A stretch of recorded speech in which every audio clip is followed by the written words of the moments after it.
Hapagon lang natin yung balaya ba? Ibutang ng batula pe. Ganina naman tasig ayo. Siglo na lang. Rikmar, nandito ka na naman Ay, sa kuya. aking bahay. Anong ginagawa mo dito? Magandang araw po kuya.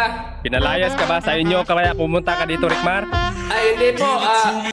Pumunta ako dito kuya kasi nga gusto ko pumasok ulit sa bahay nyo. Nung last na pumasok ka dito, Rikmar, ninakaw mo yung silingpan ko. Uy, nangawat kagikan ribay? Hindi ko man yun ninakaw kuya.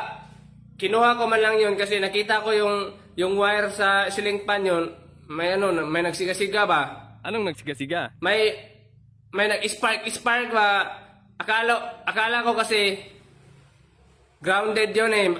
Baka yun yung dahilan, baka masunog yung bahay nyo eh. Ah, ganun ba?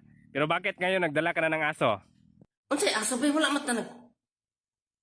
Taysa, ako aso? Hoy! Gawas na asang bagay tao! Hoy, Col! Kuya man, abay. Basin sunogong ko ning balay.